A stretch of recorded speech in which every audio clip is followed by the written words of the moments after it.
Assalamualaikum warahmatullahi taala wabarakatuh. Apa kabar lagi hari ini?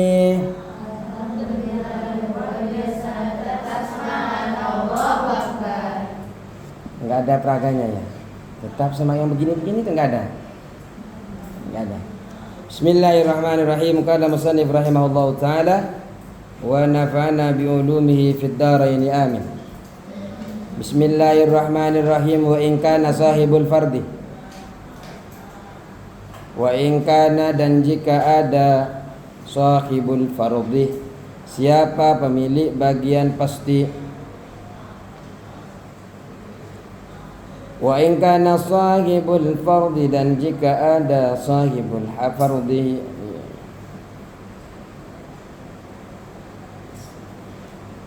siapa pemilik bagian pasti, ahad zaujaini, yaitu salah satu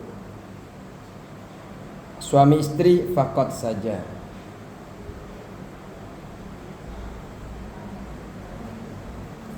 Fal baqi, maka adapun sisa, adapun harta yang sisa, ba'da fardihi, setelah bagiannya ahad, setelah pembagiannya ahad. Maksudnya ahad ini siapa ya? Salah satu suami istri. Fal baqi, maka adapun harta sisa, ba'da fardihi, setelah pembagiannya salah satu suami istri. Ternyata ada lebihnya hartanya setelah dibagikan kepada pembagian haknya suami istri, lidawil arhami, yaitu untuk dawil arham. Ini belum? Sudah? Belum. Lidawil arhami, untuk dawil. Siapa dawil arham itu? Kita kan kemarin sudah dipelajari ya, bahwasanya cara menghitung warisan itu, pertama, ada kalanya berkumpul semua ahli waris antara pemilik bagian pasti dan pemilik bagian asabah. Pemilik bagian pasti ada berapa orang? Yang memiliki bagian pasti ada berapa orang? 15 orang. Kok bagian pasti? Yang memiliki, yang kalangan laki-laki berapa orang? 15 orang. Yang dari kalangan perempuan? Siapa saja yang memiliki bagian pasti? Semua kalangan dari perempuan kecuali mu'tiqah dan suami dan juga saudara seibu. Yang memiliki bagian nasabah siapa? Seluruh ahli waris laki-laki selain suami. Ya, selain suami dan selain saudara dan juga masuk kepada bagian asabah adalah mu'tiqah. Ya kan? Nah, bagaimana caranya ketika berkumpul salah satu yang memiliki bagian pasti dan salah satu yang asabah? Pertama kali adalah berikan dulu yang memiliki bagian pasti. Setelah itu kalau ada sisanya berikan kepada asabah. Kalau seumpamanya tidak ada sisanya setelah diberikan kepada bagian pasti, yang asabah nggak dapat apa-apa kecuali di dalam permasalahan musyarakah. Siapa saja kemarin permasalahan ketika berkumpul antara suami, antara saudara seibu dan antara saudara kandung. Ternyata setelah dihitung saudara kandung malah nggak dapat, sedangkan saudara seibu dah. Akhirnya apa yang terjadi? Saudara sekandung curhat kepada Sayyidina Umar.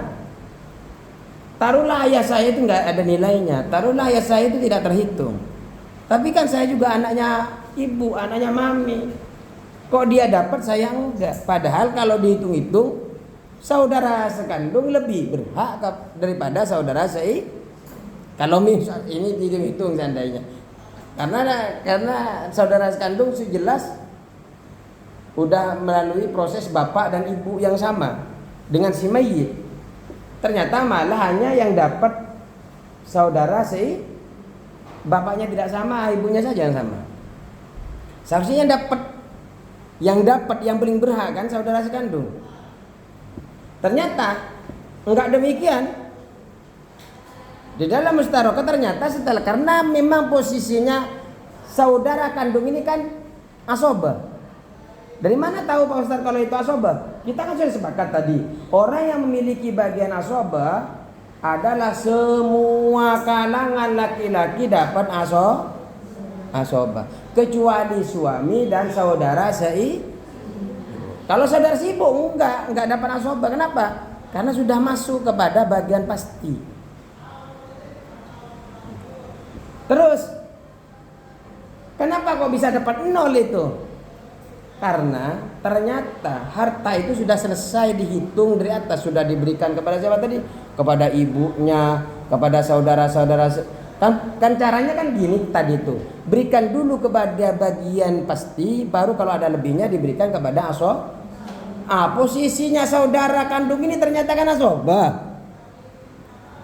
Asoba itu kalau memang nggak dapat banyak, ya nggak dapat apa-apa.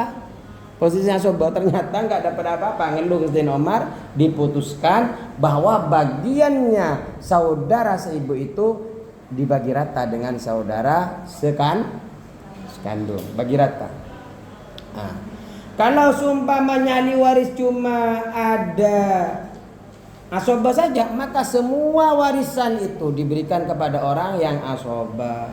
Baik tadi saudara kandung, anak, ya diberikan semuanya. Nah, kalau seumpamanya hanya ada bagian pasti aja, berikan sesuai porsinya. Setelah itu kalau ada lebihnya, berikan kepada baitul mal. Kalau baitul malnya itu terkelola. Kalau seumpamanya tidak terkelola ataupun tidak ada, ini diperinci. Kalau seumpamanya baitul mal nggak ada, diperinci. Kalau seumpamanya yang memiliki bagian pasti di situ adalah selain suami istri, maka boleh mengambil.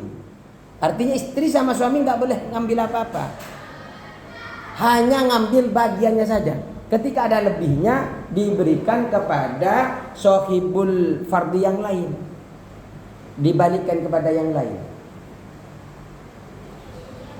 Seperti yang kemarin bahas kita sudah kan ya, contoh. Artinya seumpamanya istri sama ibu, bagian istri dapat 1/4 dari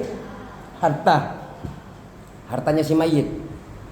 Seumpamanya 120, maka istri karena dapat 1/4 maka dapat 30 juta. Kalau 120 juta.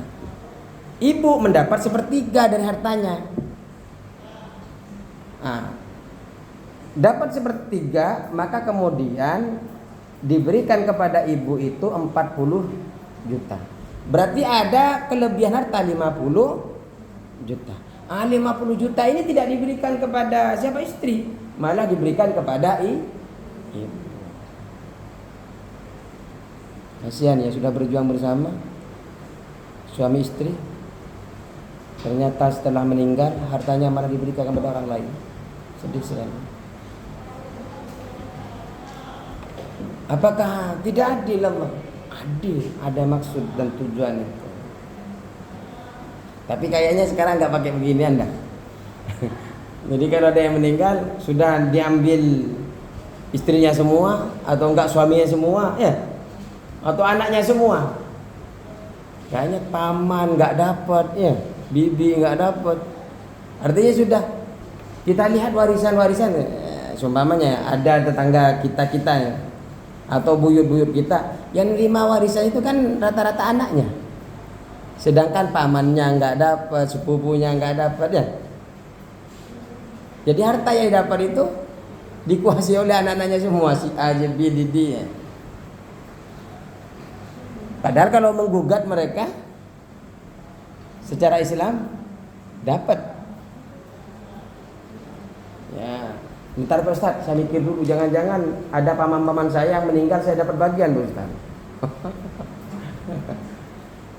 Ya dihitung siapa yang mendapat bagian pasti, bagian asabah. Jangan-jangan kalian sudah famili tapi dapat bagian mahjub atau enggak bagian dawil arham. Ayo, lagi.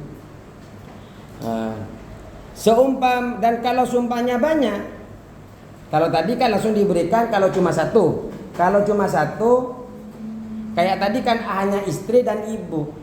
Ibunya berarti ahli waris yang mendapatkan bagian pasti selain suami istri cuma kan dikembalikan kepada ibu. Kalau seumpamanya lebih dari satu, ada ibu, ada yang lain, bla bla bla, maka diberikan sesuai porsinya masing-masing setelah ada kelebihan. 50 jutanya seumpamanya itu diberikan kepada mereka, dihitung lagi nanti sesuai porsi kadar mereka. Nanti akan ada di dalam bab rot nanti. Nah sekarang kalau seumpamanya pemilik bagian pasti ini adalah salah satu suami istri saja, maka sisanya diberikan kepada dawil. Siapa dawil arham ini? Siapa dawil arham? Dulu siapa dawil arham? Pernah dijelaskan dulu dawil arham.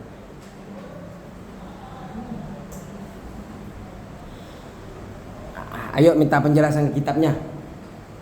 Daul arhami, adapun daul arham. Daul arham ini kerabat karena rahim. Kerabat karena sebab rahim. Maksudnya gimana Pak Ustaz? Iyo samalah lahir dari rahim yang sama. Sama-sama dia juga lahir dari rahim yang sama. Entah itu buyutnya ya. Jadi daul arham ini adalah kerabat karena rahim. Artinya daul arham. Tapi kalau menurut kitab ini daul arham ini siapa saja? Daul arham karena tidak semua yang lahir dari rahim yang sama disebut dengan daul arham, tidak. Siapa saja? Daul arhami, adapun daul arham aqaribul mayyit, yaitu kerabatnya si mayyit. Si mayyit ini bukan nama orang ya. Si mayyit ini orang-orang yang meninggal. Tapi juga keterlaluan kalau ada namanya mayyit. Muhammad mayyit, Ahmad mayyit.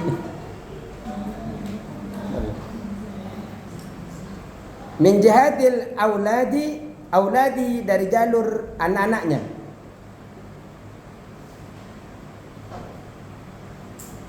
Min jihati auladihi dari jalur anak-anaknya, wa min jihati abihi dan dari jalur bokapnya, bapaknya.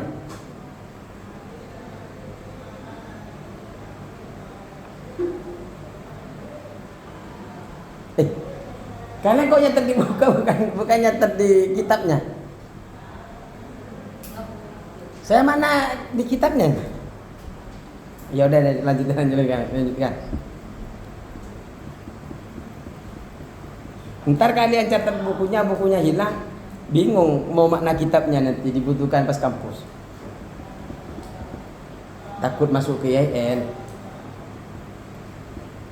atau takut besok-besok kalian dipercaya di Kementerian Agama menjabat di bab waris. Terus wa min jihati ummi, dan dari jalur ibunya. Tapi nggak apa-apa kalian nyontoh sama yang nyatet di belakang tuh, yang makna di belakang tuh. Saya lihat kok pakai buku semua putih-putih.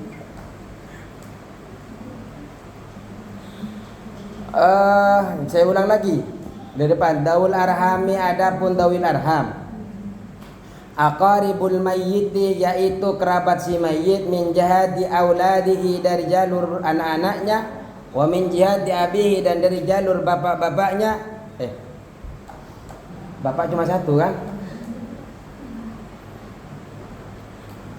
Bapaknya. Wa min jihati ummihi dan dari jalur ibunya. Ghairul warisina, yaitu yang bukan ahli waris, yang bukan termasuk ahli waris. Kabintil binti, kalau bisa sambil diharokatin ya.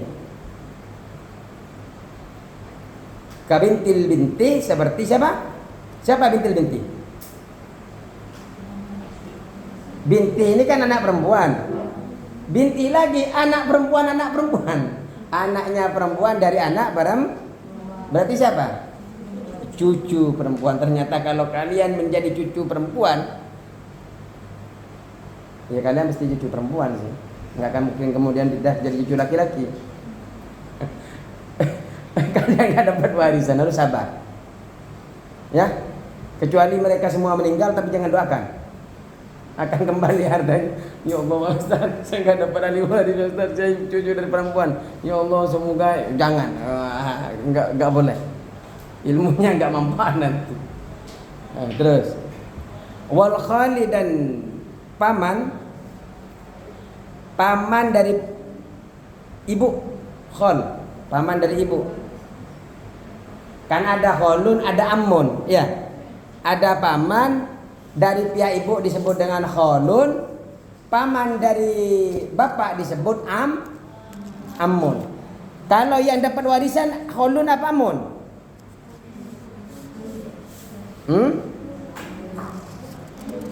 Yang dapat warisan ammun apa kholun? Yang dapat warisan. Lo lihat di kitabnya yo.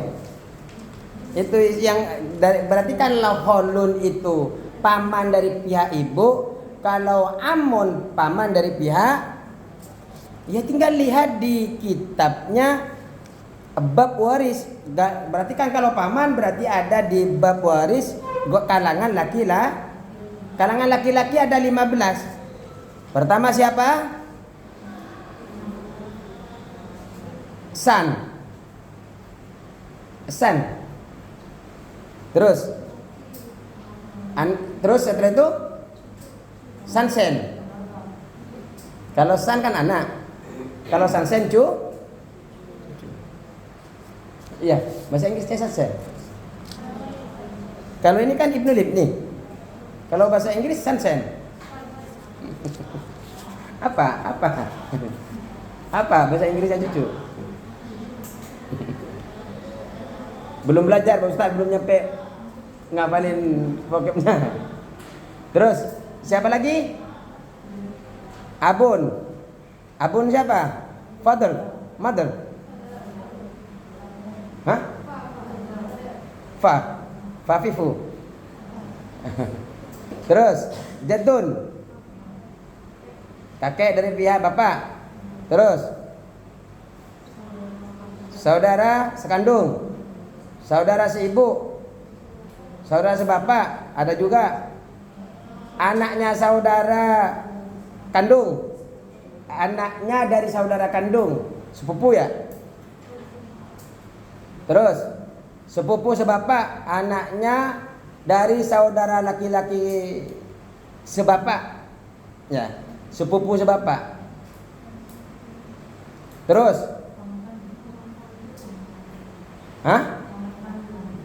siapa? Paman kandung. Wih, kalian luar biasa. Saya nggak luar biasa sekarang. Mungkin karena telinga saya kehujanan tadi. Dimaafkannya.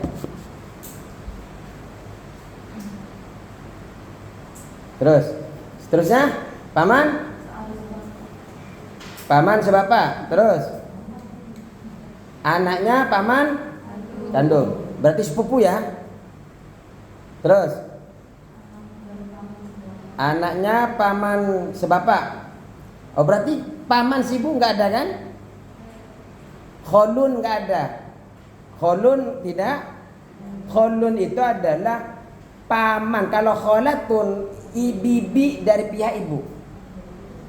Makanya kholina kalau mendoakan itu jangan cuma amina wa ammatina, kita doakan. Jangan-jangan pamannya juga nggak didoain. Allahumma ighfir lana wa liwalidina wa limasyayikhin ustadznya juga jangan lupa didoain. Terus kalau nanti punya murid tulabina wa tulabatina, murid-muridnya jangan lupa. Kalian itu tiap waktu saya doain kayak gitu. Ya, tapi belum tentu kalian ustadznya didoain. Wah. Ini kalian didoain sama saya tiap waktu itu. Mau di majelis taklim itu tetap doain. Tolabatina apa? Tulabina wa tolabatina. Ya Allah, khususon yang ada di Muslimah Sejati di kelas 12. Tapi enggak segitu juga. Ya, masuk ya sudah cukup tulabina wa tolabatina. Terus berarti bibi ini tidak dapat. Bibi wal khali dan paman dari pihak paman dari siapa? Dari ibu. Wal ammati dan bibi. Bibi dari bapak. Ammah ada enggak tadi? Ammah belum, karena tadi ammah ini adalah bibi, berarti yang dilihat adalah kalangan dari perempuan. Dari perempuan ada berapa? 10, siapa saja? Anak perempuan, cucu dari anak laki-laki. Terus cucu perempuan dari anak laki-laki, terus ibu, nenek dari jihad ibu, terus nenek dari jihad bapak, dapat semua. Terus saudari kandung, terus bapak, saudari si ibu, istri, mu'tikah. Nah, di sini nggak ada kan ammah, yang dapat cuma ammun tadi. Ammatun nggak dapat. Terus wabnatil ammi dan anak perempuan dari paman. Paman dari pihak laki-laki kalau ammah. Ammi. Wabnatil ammi dan anak perempuan dari paman. Berarti sepupu perempuan ya.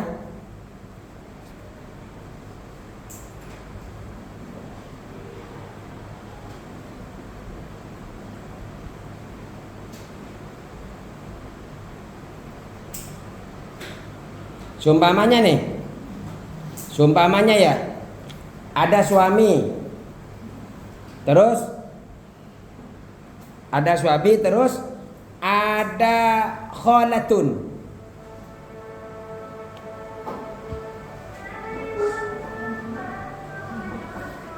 Udah.